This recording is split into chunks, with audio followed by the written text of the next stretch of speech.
It was the first cold weekend of October 2007 when Jason and Emily Rayner packed their bags into a rented silver SUV and left their suburban Maryland home for the mountains. It wasn't their first trip to the Appalachians. They'd visited a similar area years before, camping in early fall to avoid the crowds. This time was meant to be quieter. No group outings, no sightseeing plans. Just a few days in a rented cabin tucked miles into the Tennessee backwoods. According to Emily's sister, she'd called it a reset weekend. No cell service, no distractions, just the two of them. Jason was 39, a carpenter by trade, known for being level-headed, quiet, and sometimes distant. Emily, 36, worked at a local school as a speech therapist. Friends said she softened him and brought out the lighter side of a man who rarely spoke more than he needed to. They'd been married 11 years, no kids, no major family drama, no known enemies, just two people with the kind of worn-in rhythm that comes from surviving the usual cracks in a marriage and deciding to stay anyway. They left on a Thursday morning, October 4th. The plan was simple. Check in at the Black Hollow Ridge rental cabin by late afternoon, spend the weekend off-grid, and return Sunday evening. Emily had left a voicemail for her sister the night before they left, just saying, "We'll probably be out of touch until Sunday night. Don't worry if we go dark." No one heard from them again.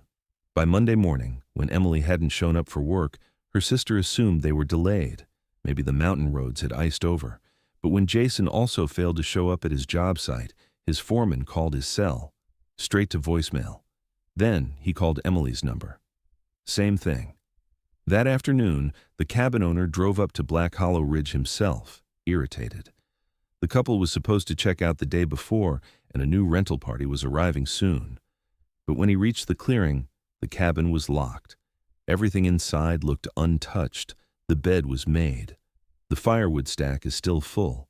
2 wine glasses were washed and sitting in the drying rack. There was no luggage, no food, no keys left behind. But outside, the driveway was empty. There was no sign of the SUV. That's when he called the sheriff's office.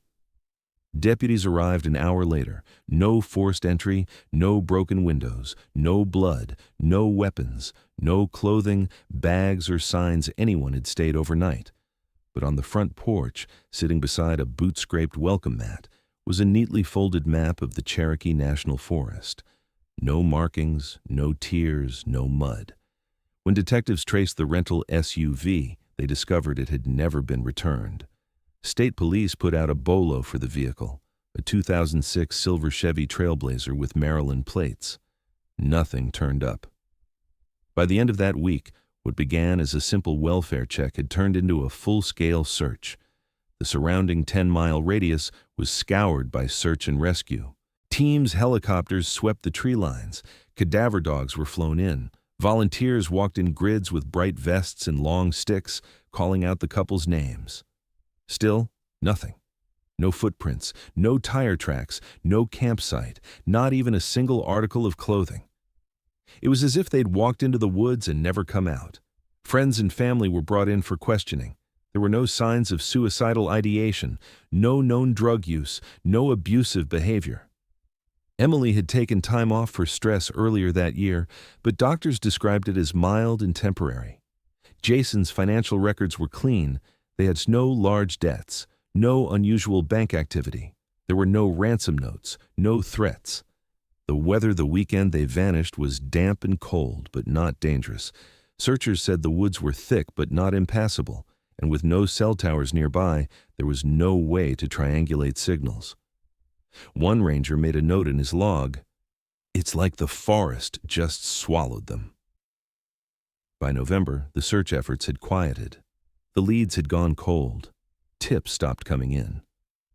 In early December, a retired detective who'd worked the Appalachian Trail for years made a quiet comment to a local reporter. "When there's no struggle, no accident, and no return, you're not looking at a mistake. You're looking at something planned, or something waiting." The quote never made it past the local paper, but the sentiment stuck. For months, nothing changed. The Rayners' case became background noise, a file in a drawer. until someone noticed a detail almost a year later that didn't quite fit. The couple had stopped at a gas station on their way to the cabin around 2:15 p.m., confirmed by security footage. But a nearby hiker's trailcam, dated an hour later and 12 miles east of their route, picked up a blurry figure wearing a dark flannel and hiking boots, matching what Jason was seen wearing at the gas station. The timestamp didn't line up, and that trail wasn't on the way to the cabin. The search teams had never swept in that direction. And just like that, the coldest part of the case started to shift, not with answers, but with questions. Why were they off route? Why was the SUV never found? And if they never arrived at the cabin the way they were supposed to, who locked the door from the inside? The official search began on October 9th, 2007, 5 days after Jason and Emily Rayner were last seen.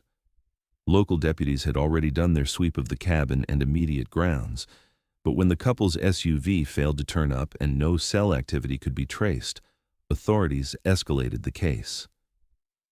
By the following morning, the Cherokee County Search and Rescue Task Force was activated. Helicopters flew grid patterns across the upper ridgelines. Thermal imaging equipment scanned the forest floor for signs of human heat. On the ground, cadaver dogs were brought in from Nashville and Chattanooga. The scent trail they picked up led briefly down a southern-facing slope before vanishing entirely at a patch of crushed underbrush. No blood, no fabric, no broken branches. Just nothing. Rainfall from the previous night hadn't helped. Nearly 2 inches had soaked the area, washing away potential tracks, obscuring trails, and making any scent detection unreliable. Rangers knew that after 72 hours, even the best dogs struggled. After 5 days, the chances of locating anyone alive in such dense forest dropped dramatically. Still, they pressed on. Over the next 12 days, more than 60 volunteers joined the effort, locals, retired veterans, and even college students from a university 2 towns over. All of them trudged through the waist-high ferns and thorned brambles, hoping for some trace: a jacket snagged on a branch, a scrap of plastic, the glint of metal from the missing vehicle. Nothing surfaced. The Forest Service provided detailed maps. Teams were assigned specific grid sections and required to check in by radio every 90 minutes. Survival experts advised that if the couple had gotten lost, they likely would have tried to follow a stream downhill, standard advice in wilderness navigation. Several stream beds were swept repeatedly. Sonar equipment was used to check deeper pools. Divers were called in to examine 2 nearby waterfalls. Still nothing. When the rental car company was contacted, they confirmed the SUV had been rented using Jason's ID and credit card. It had a full tank of gas when it left the lot and was equipped with standard GPS, though it wasn't a live tracking system. That particular model had no onboard satellite uplink. The vehicle was never seen again.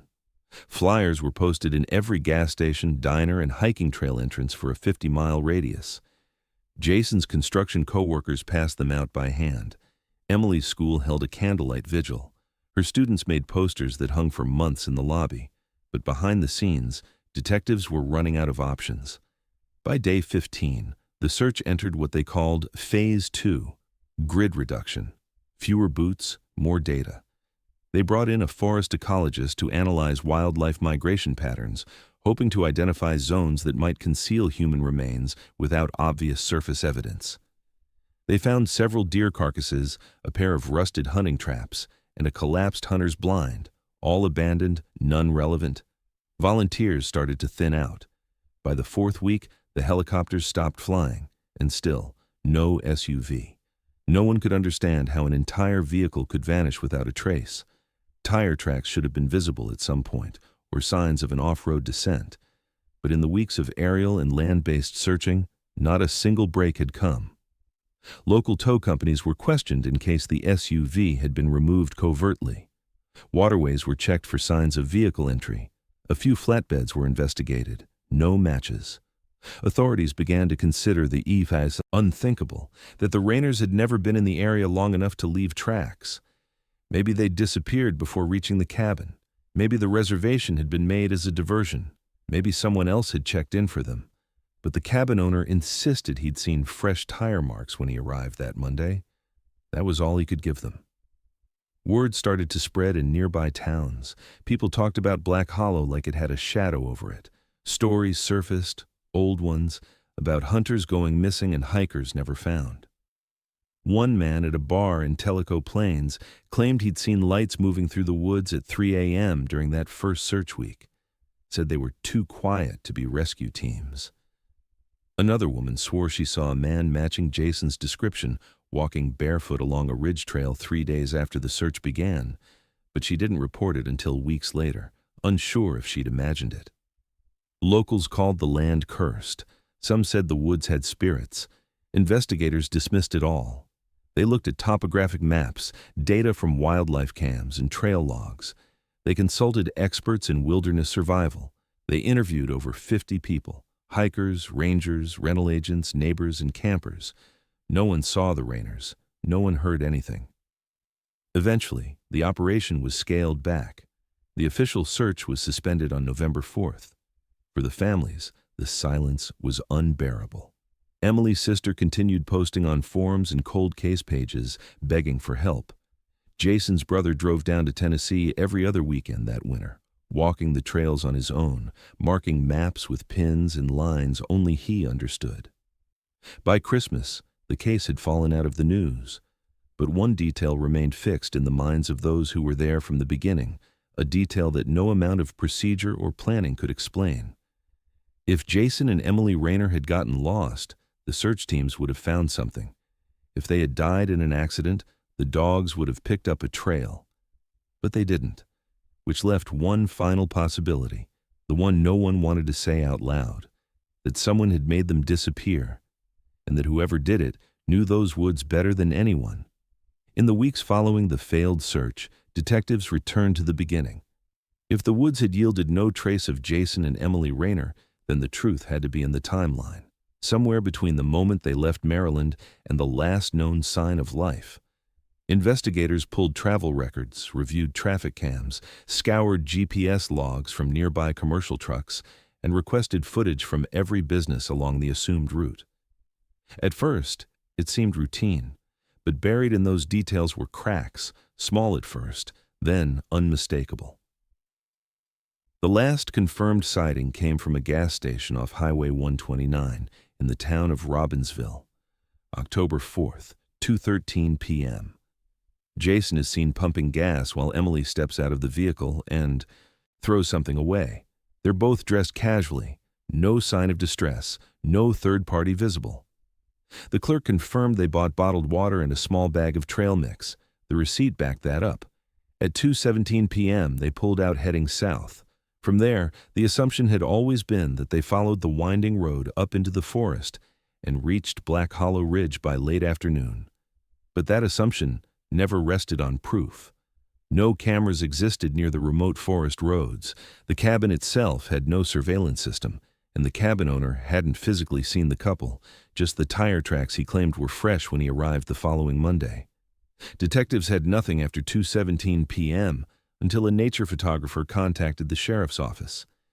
His name was Alan Curtis, retired, mid-60s, quiet. He'd been taking foliage photos the same weekend in an area about 3 miles from the Rayners' cabin. On October 5th, at roughly 4:40 p.m., his camera triggered automatically when it detected motion.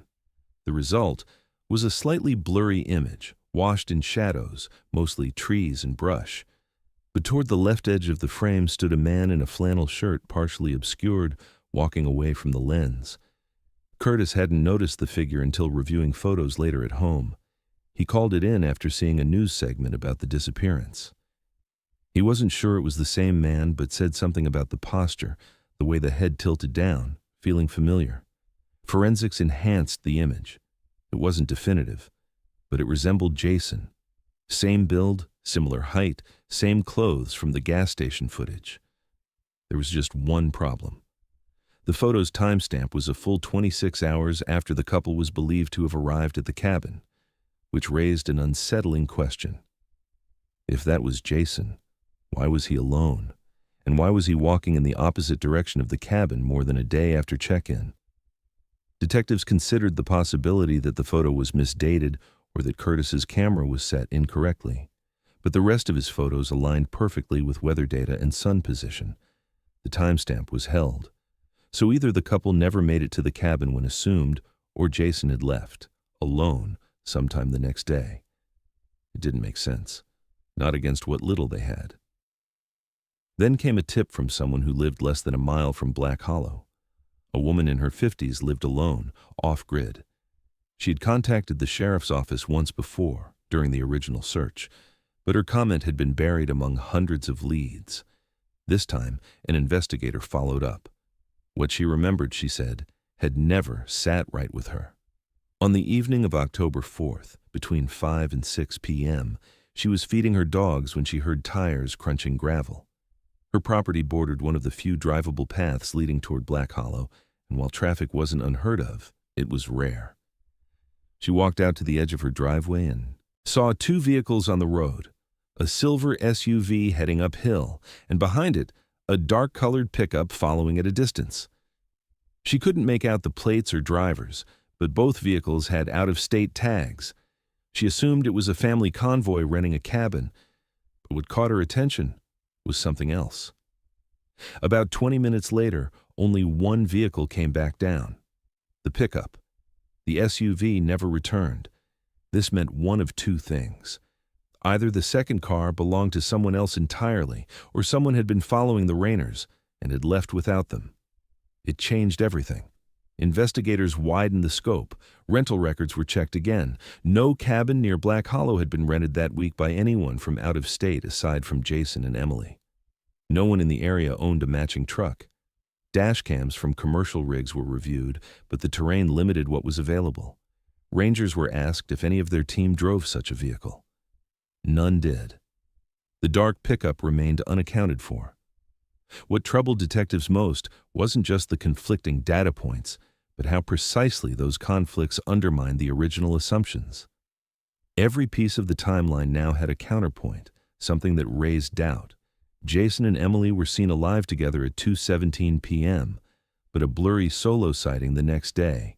Tire tracks suggesting they arrived at the cabin, but no direct confirmation they ever stepped inside. Two vehicles going in, only one coming out. It no longer felt like a couple who'd gotten lost. It felt constructed, layered, as if someone had inserted themselves into their path and disrupted the narrative before anyone even knew a crime had happened. And whatever happened in those woods, it didn't happen all at once. It happened in pieces, over time. And someone, maybe more than one person, had been watching. In missing persons cases, the focus usually starts with logistics, timelines, surveillance, footprints, and phone pings. But when those trails fade, investigators look inward. Motives, secrets, unspoken fears. Who the missing really were behind the smiles and vacation plans. With Jason and Emily Rayner, there were no arrest records, no history of violence, and no signs of a double life. On the surface, they were ordinary. But underneath, it wasn't quite that simple. Jason had been working as a self-employed contractor for almost a decade, mostly on home remodels and small commercial jobs. In 2006, one of his major clients had defaulted on payment, leaving Jason in debt he quietly carried. Friends said he never really recovered from it. He drank more, worked longer hours, and rarely talked about it. The IRS had filed a lien on one of his business accounts earlier that year, but he'd resolved it before the trip. Nothing criminal, just pressure.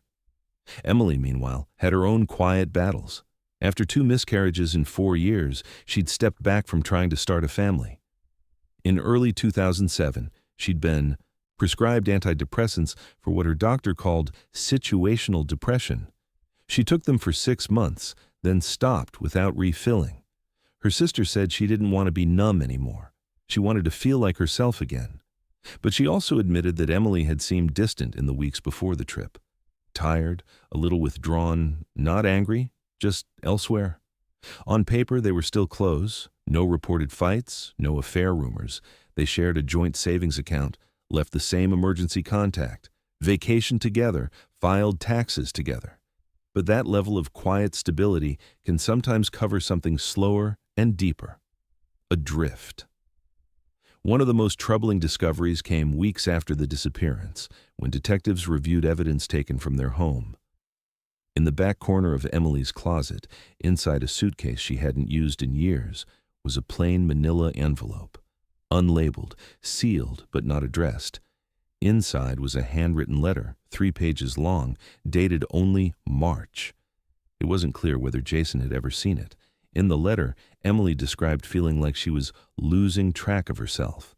She said she missed how things used to be, that sometimes the house felt like a waiting room instead of a home. She talked about silence at dinner, nights spent reading separately, waking up with her back to Jason and not remembering how she'd fallen asleep. But she also wrote that she didn't want to leave, that she still loved him, that she wanted to try again. There was no follow-up, no second draft. It was the kind of letter people write when they're trying to make sense of something for themselves. A vent, a placeholder. Maybe a decision was never made. Detectives couldn't determine when Emily packed for the trip, but the envelope hadn't been folded or creased. It hadn't traveled with them. It had been left behind. On Jason's side, there was a different kind of breadcrumb. His phone records showed no unusual calls or texts in the days before the disappearance. But his voicemail inbox contained one saved message dated 2 weeks prior. It was from a client asking about a delayed invoice. Nothing suspicious. But the final message in the queue stood out, not because of who left it, but because of how it ended. It was Jason calling his own voicemail. A timestamp showed it was recorded the morning they left. He spoke quietly, almost mechanically. He mentioned making sure the last payment's covered, then trailed off mid-sentence. The message ends abruptly, as if he was cut off, or changed his mind. The audio was reviewed by forensic technicians, but nothing unusual was found. Just dead air for 5 seconds. Then disconnection. It had never been deleted, just saved. To the families, it all felt like smoke. Nothing concrete, but it cast a different light on the couple's mindset. Not suicidal, not violent, but heavy, quietly burdened, emotionally winded. In interviews, friends and relatives painted a picture of two people who had grown tired in their own ways, not broken, but disconnected. Jason had become more withdrawn over the past year. Emily had started journaling again, something she hadn't done since college. They still laughed together. They still watched shows, cooked dinner, and talked about renovating the guest room. But something had dulled, like the edges were wearing thin. And then there were the unanswered calls.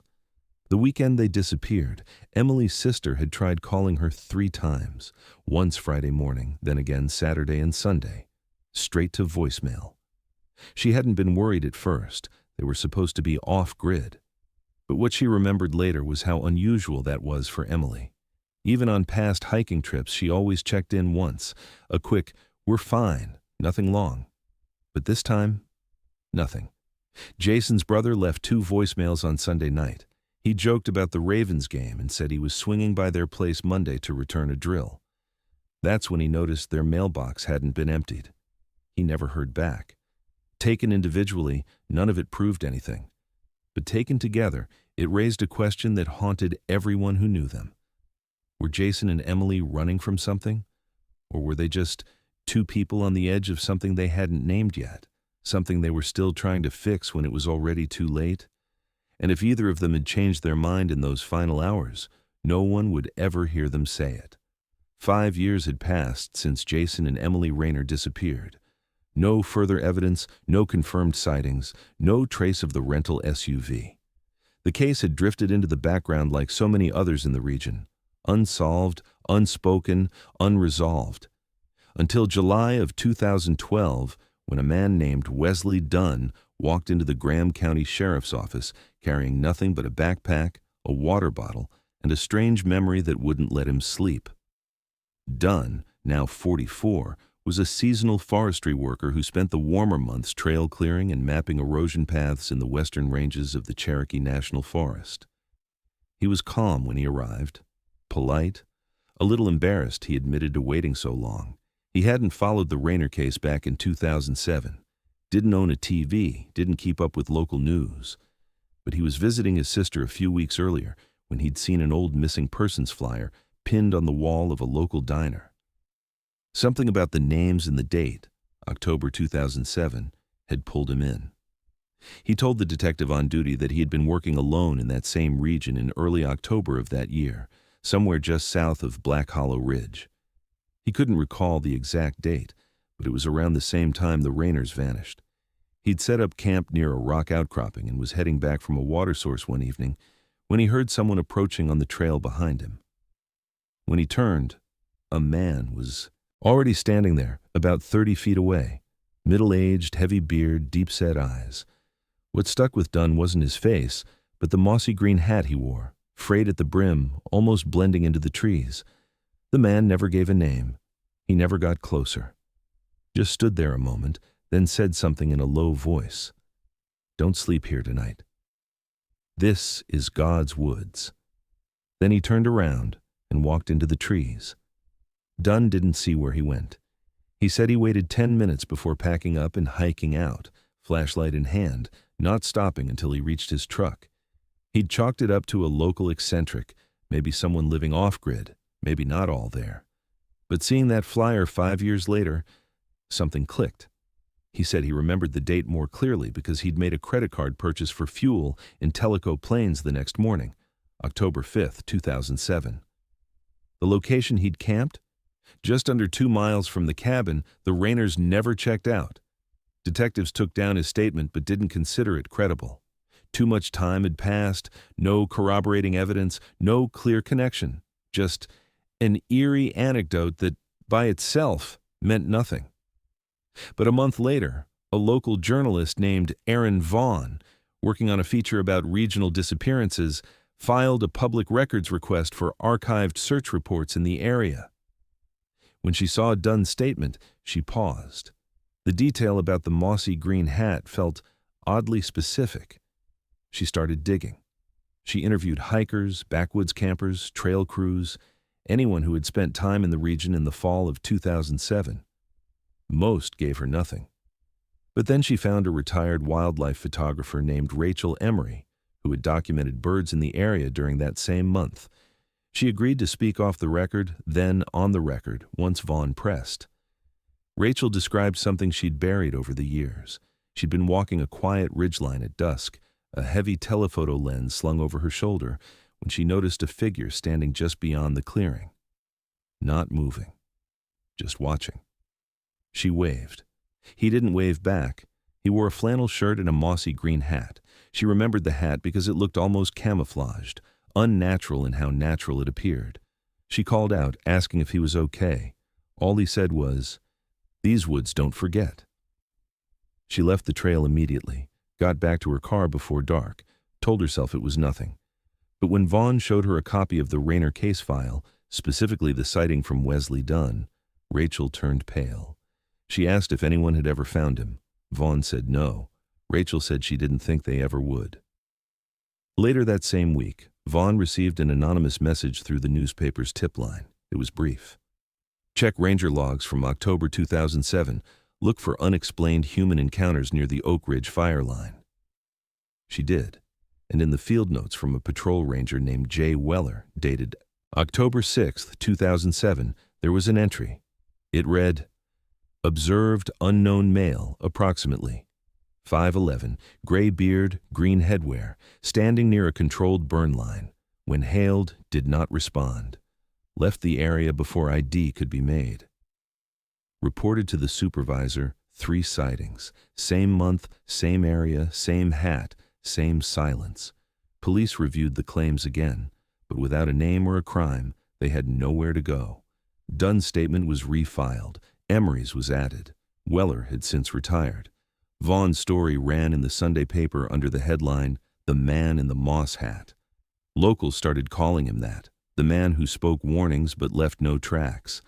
Some said he was a recluse. Others believed he was a myth, a ghost story born from real fear. But the families didn't see a legend. They saw a pattern. Because if Jason and Emily Rayner had crossed paths with him in those woods, whatever he was, whoever he was, it meant they weren't alone. And if they weren't alone, someone might still know exactly what happened. 18 years had passed since Jason and Emily Rayner vanished into the Appalachian wilderness. In that time, their case had shifted from active investigation to cold file to distant memory, collecting dust in an archived drawer like so many others, open, unsolved, unspoken. But on a fog-heavy morning in early March of 2025, that silence broke. It happened during a routine land assessment. An eco-preservation team had been contracted to clear invasive underbrush and assess soil health across a patch of state forest near Black Hollow Ridge. The land, long untouched since the Rayners' disappearance, was being considered for a protected wildlife corridor. The site was quiet, just after dawn. Low visibility, heavy dew, and the unmistakable scent of damp wood filled the air. Most of the team had split into pairs, fanning out in staggered zones. At around 7:40 a.m., 2 volunteers reached a shallow clearing not far from where the Rayners' cabin once stood. At first, it looked like nothing more than a sunken patch of earth, dark, irregular, depressed by a few inches, and ringed by moss. But something caught the eye of one of the workers. Scattered in the soil were small blackened fragments, burnt wood, fractured bone, and what looked like a piece of scorched plastic. They paused their sweep and called it in. By 9 a.m., the area was taped off. By 11:30, state police had arrived with forensic investigators. What they uncovered was a buried fire pit, roughly 4 feet across, ringed by stones that had blackened but not split. Someone had taken time to construct it carefully, then conceal it even more deliberately. The soil above it had been filled with mulch and moss, flattened by hand, or perhaps even covered with a tarp that had long since decomposed. Inside the pit were layers of charred remains, fragments of clothing, melted metal, partial human remains, a femur broken mid-shaft, vertebrae, a left hand, blackened but semi-intact. Still on the ring finger was a warped gold band. They found the remnants of a phone near the edge, its casing melted, the SIM card destroyed, but part of the circuit board remained intact enough for identification. It was an early model Nokia, the same model Emily Rayner had been using in 2007. DNA confirmation came 6 days later. The bones belonged to Emily. The news rippled instantly. Local media swarmed the story, digging up old headlines. Social media lit up with the phrase, "Rayner case reopened." But for those who had lived with the silence, it wasn't excitement they felt. It was dreadful. Emily hadn't just wandered off and died. Someone had built that fire. Someone had buried her there. What stood out immediately to forensics was the placement of the remains. This hadn't been a spontaneous burn. The bone fractures suggested post-mortem damage. The soot levels indicated a high, sustained heat, but the fire hadn't been hot enough to cremate fully. It had been controlled, measured, long enough to obscure, but not erase. The ring was another problem. Gold melts at over 1,900 degrees Fahrenheit. This one hadn't melted, just warped. Forensics concluded the fire reached a temperature between 1,300 and 1,500 degrees, sustained for several hours. It wasn't a typical campfire. It was engineered. And then there was the positioning. The hand, still curled slightly, had been turned palm up, almost placed, not thrown. Whoever did this had taken their time. The site was re-excavated in its entirety. Ground-penetrating radar was brought in. Additional remains were searched for. Nothing else turned up. No second body, no sign of Jason. But within a 5-foot radius, they recovered 2 more items of interest. A melted zipper belonging to a hiking jacket and a serrated pocket knife buried in the ash layer just beneath the bones. The blade was heavily corroded. No fingerprints. But embedded in the steel were fine, fibrous particles, later identified as fragments of deer antler. It didn't make sense. Not yet. The investigation pivoted hard. The cabin, long since abandoned and partially collapsed, was surveyed again. This time, detectives approached it as a crime scene. They looked for tool marks, blood evidence, anything that might have been missed. But years of weather, decay, and natural erosion had stripped the place clean. Nothing usable remained. Detectives re-interviewed the cabin owner. He was in his 70s now, retired, living in Florida. Over the phone, he admitted he hadn't walked the full property back in 2007, just saw the tire marks, checked the cabin was locked, then called it in. He said he always assumed they'd get lost hiking. Now, he wasn't so sure. One theory gained traction quickly, that Emily had been killed near the site, possibly by someone she and Jason encountered, and that Jason had either fled or been killed elsewhere. But the fact that her phone had been destroyed on site, and that her ring remained suggested whoever did this wasn't trying to vanish her without trace. They wanted the body hidden, but they didn't strip her identity. Detectives considered another possibility, that Jason had killed Emily. But if that were true, if Jason had done this, burnt her body and buried the fire, where was he? Why would someone go to such lengths to hide one victim and then disappear completely themselves? And who had the kind of knowledge to build a fire hot enough to do what this one did, then erase the site so completely it went unnoticed for nearly 2 decades? The discovery didn't close the case. It cracked it open. And in the center of that opening was a silent grave that had been waiting beneath the trees for 18 years. What it left behind wasn't just ash or fragments. It was a new question, one darker than before. Because now everyone knew where Emily had ended, but no one could say what had become of Jason. 2 weeks after Emily Rayner's remains were identified, the forensic team released their preliminary findings. The results didn't bring closure. They raised more questions than anyone expected. The fire hadn't killed her. She'd been dead before it started. The skeletal analysis showed 3 distinct fractures to the left side of her skull. Blunt force trauma, consistent with a single weapon used repeatedly. The forensic anthropologist described the injuries as decisive, not accidental, not the result of a fall. Emily was killed deliberately and with force. The blow would have rendered her unconscious instantly. The second and third strikes, according to experts, weren't necessary to end her life. They were something else. Maybe panic, maybe rage, maybe certainty. The fire, they concluded, had been set afterward. Days afterwards.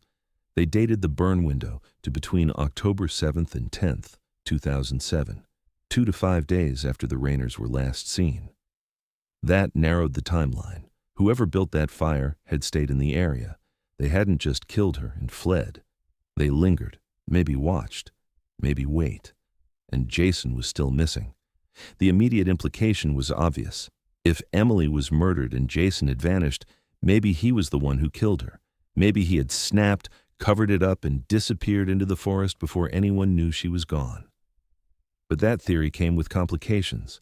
First, the body's placement suggested intention, not panic. The burial pit, the layered debris, the sustained fire, none of it felt rushed. It felt methodical. Jason was a carpenter, not a survivalist. His family described him as resourceful, but not especially outdoorsy. He had no military background, no known training that would allow him to live off-grid for an extended period. Second, and more troubling, was what had been found beside her, the hunting knife.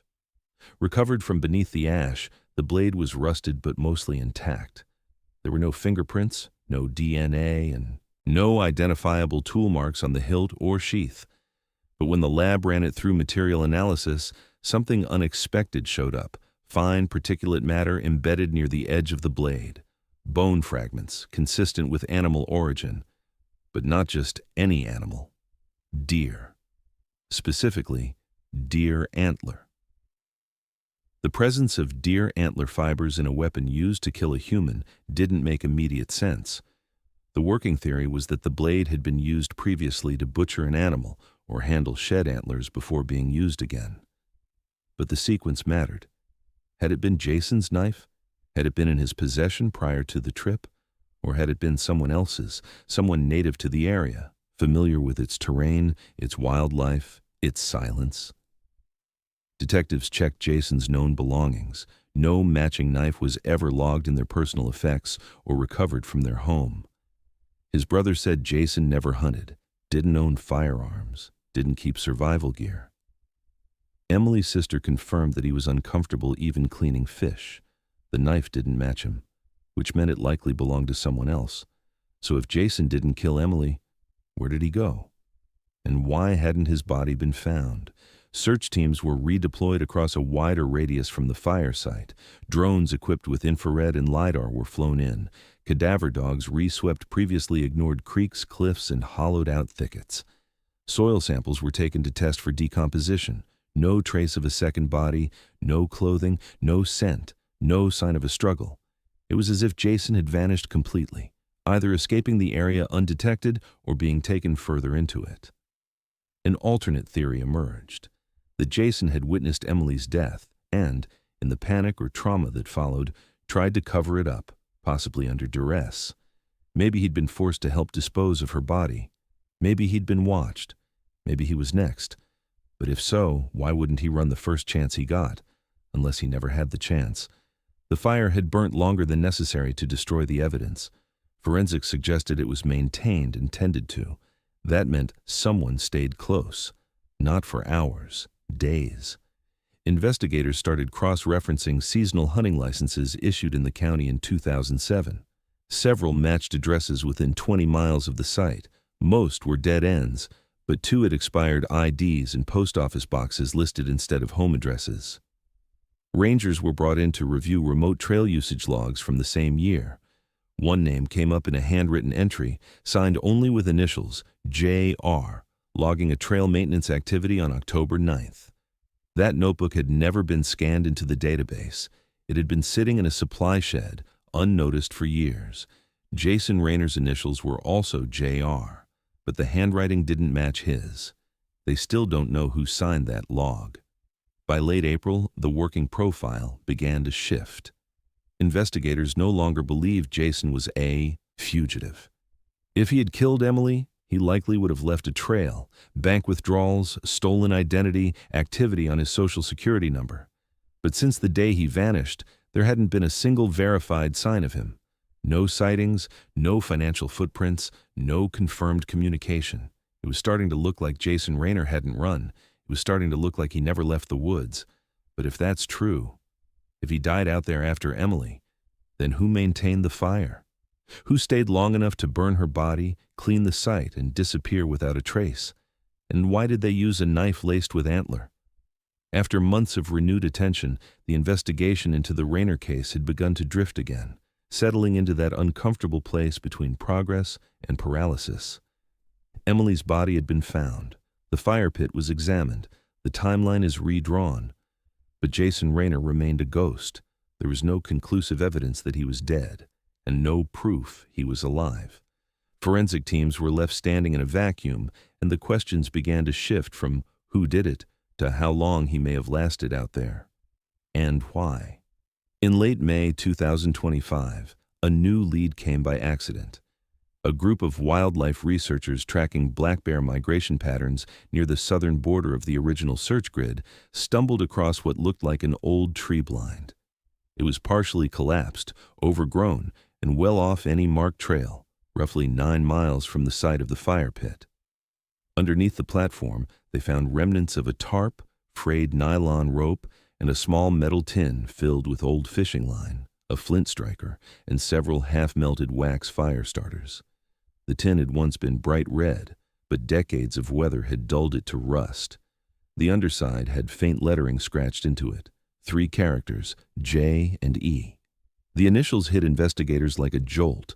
The site was flagged immediately. Forensic techs flew in within 48 hours. They cleared brush, mapped the area, and began working out in concentric rings.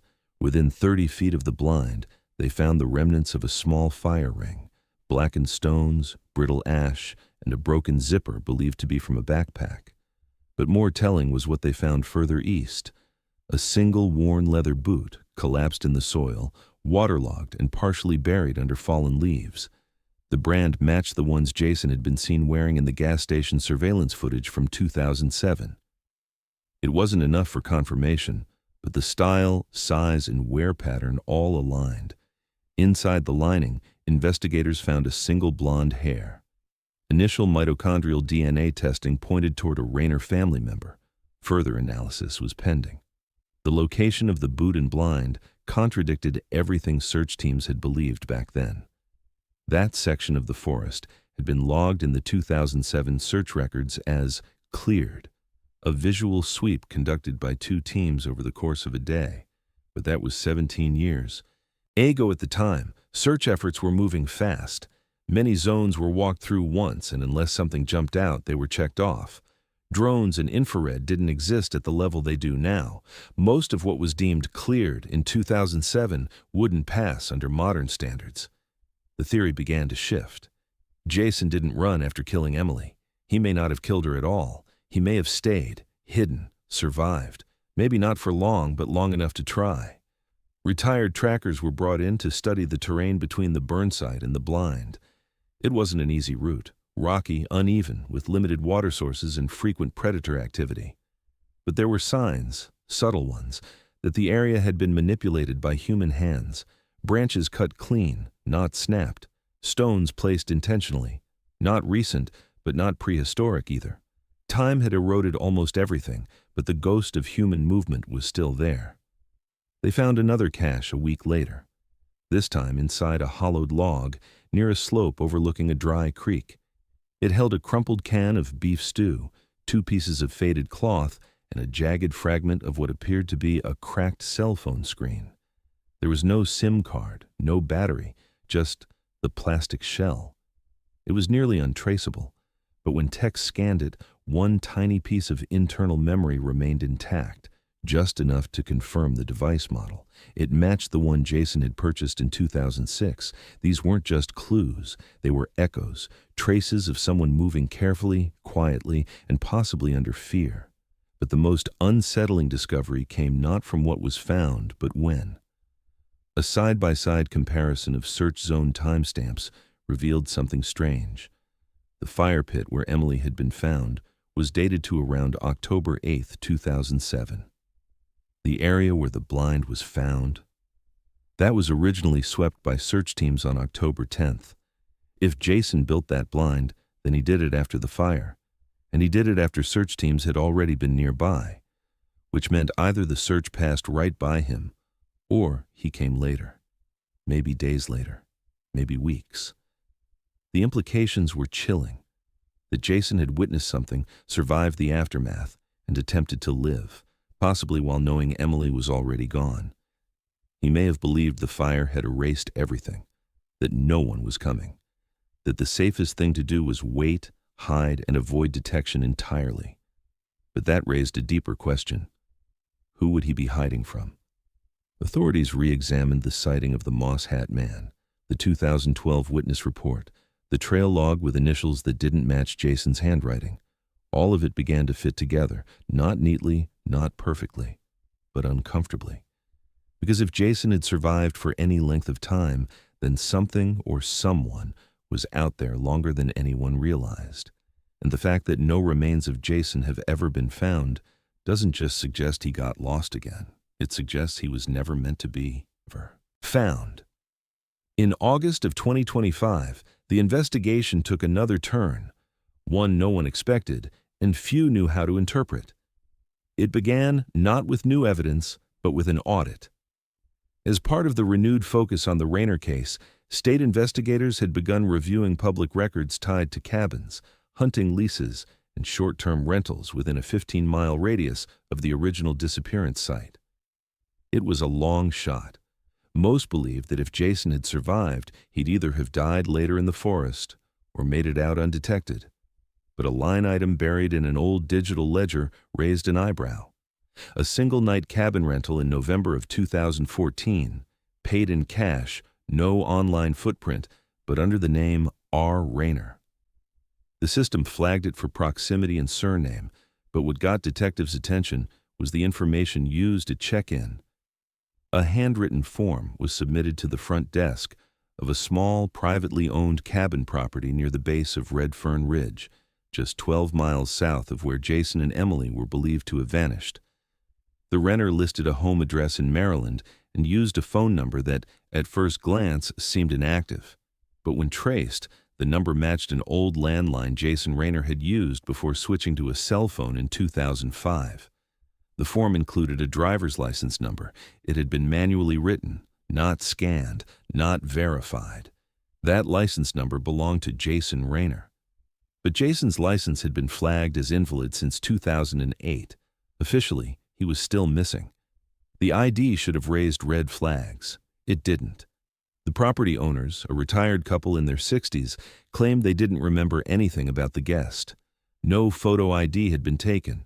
No security camera captured the stay, because at that time, the cabin still relied on a physical lock and paper records. The credit card on file, a reloadable prepaid Visa, bought in cash, no name, no trace. The guest stayed one night, no damage, no complaints. The cabin was left clean. At first, investigators assumed it could be a coincidence, a prank. Maybe someone had copied the name from one of the dozens of missing person articles still floating online. But the details didn't align with hoax behavior. The use of the real ID number, the phone number, the quietness of the stay. Whoever this was, they either knew Jason intimately, or they were Jason. A forensic artist was brought in to work with a woman who'd stayed at the cabin 2 doors down that same weekend.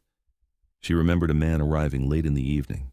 He said he didn't speak, just nodded when she greeted him, then disappeared into his unit. What stood out was his walk, slow, limping slightly, like an old injury. His eyes stayed down. His hair was long, graying at the sides, heavy beard. I wore gloves even though it wasn't cold. She helped build a composite sketch. When compared to age-progressed renderings of Jason Rayner, the similarities were impossible to ignore. Jawline, eye spacing, nasal, structure, all consistent. The beard and weight difference made it less definitive, but it wasn't far off. Family members were shown the sketch in private. 2 said it could be him. 1 hesitated. Jason's brother stared at it for several minutes before saying, "If it's not him, it's someone trying to be him." That possibility, that someone was impersonating Jason Rayner, opened another theory altogether. If Jason had died, someone could have taken his identity. But why return near the original site? Why rent a cabin so close to where the fire pit had been found? Was it nostalgia? Guilt? A warning? Investigators pulled records for all nearby rentals in a 5-year window surrounding the 2014 sighting. They found nothing else under the Rayner name. But what they did find was something smaller, stranger. In the same handwriting as the check-in form, someone had filled out a guestbook note in the cabin's common lodge. The message read, "Peaceful place, no service, no noise, just trees and time. Left nothing behind." The signature, R. Rayner. The page was torn out, but an imprint was visible on the sheet beneath it. When they lifted the writing with electrostatic testing, they saw something else faintly scratched in the margin. 4 numbers, 1008. Emily's body had been burnt around October 8, 2007.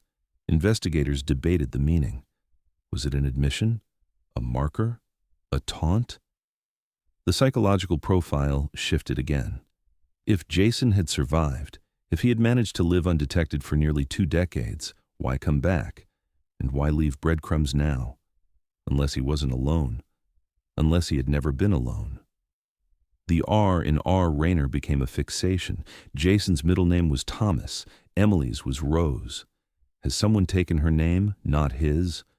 Or was it someone else entirely? Someone connected to the woods, the fire, the disappearance? The paranoia deepened. Investigators cross-checked known aliases and regional offenders. Nothing matched. But behind closed doors, a new possibility was floated.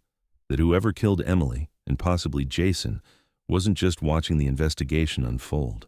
They were participating in it, quietly, patiently. And now, after all these years, they'd stepped back into the story, not to finish it, but to remind everyone, it never ended.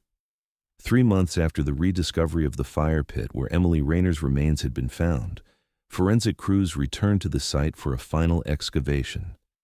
Not just the immediate burn area, but the surrounding 10-foot perimeter. The fire had been buried deep, and earlier, sweeps had focused on surface remains and soil layers no more than a foot down. But when investigators returned with more advanced scanning equipment and renewed interest following the R. Rayner cabin lead, they decided to go deeper. It was in the final quadrant, roughly 2 feet below the original ash layer, that a technician struck something hard. The object was metallic, rusted, and rectangular.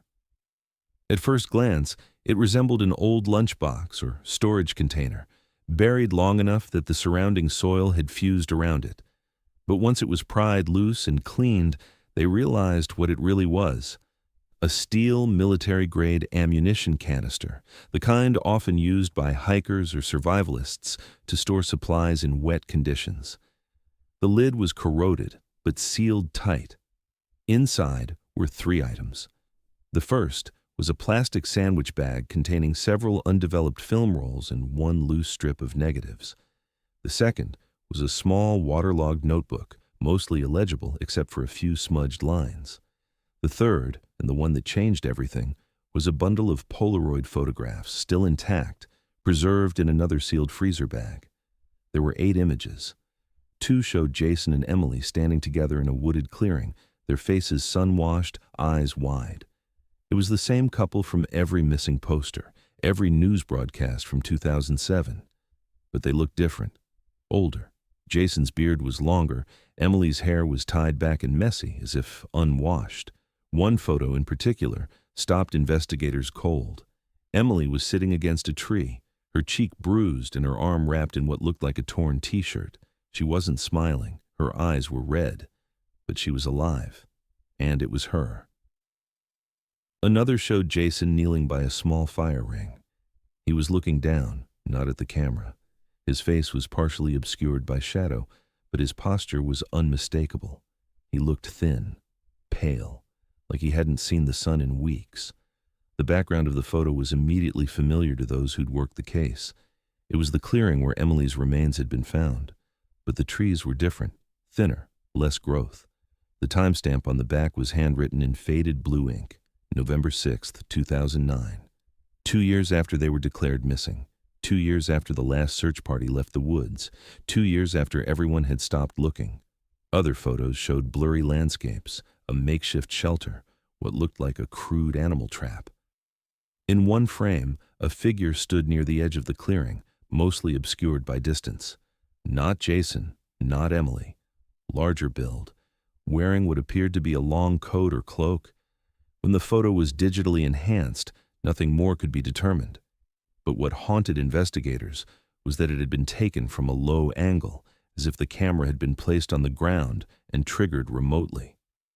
The notebook was nearly destroyed by water damage, but one page near the center was partially legible. Written in what appeared to be Jason's handwriting: "They don't leave, no matter how far you go. It's not the woods, it's them." I can't protect her much longer. Forensics confirmed the photos were genuine. The materials, ink, and degradation patterns aligned with the time period. The negatives, once developed, matched the prints. The camera model was identified as a vintage Polaroid 600, a model Jason had owned based on family photos from the early 2000s. And then came the hardest part.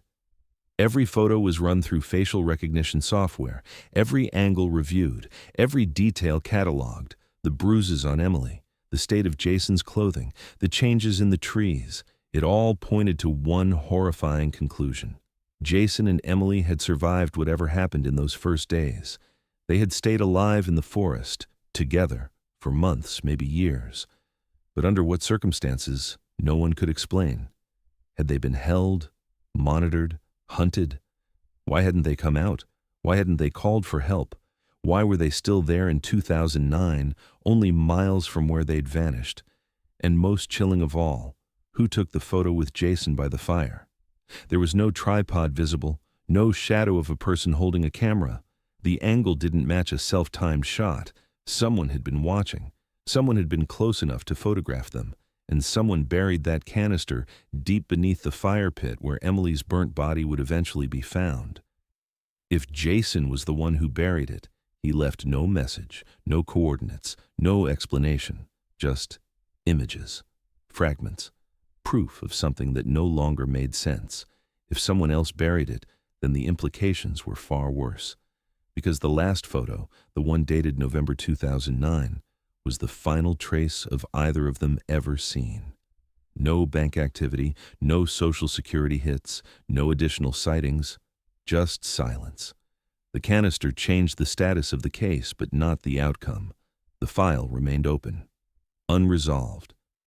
The Rayner family was notified again with another piece of the story that only deepened their grief. And the clearing where the fire pit was found, once just another patch of remote forest, was quietly fenced off, its GPS coordinates removed from public databases. Because someone had been there, someone had watched them, and someone left a record buried in the ashes, not for the world, just for whoever happened to look deep enough.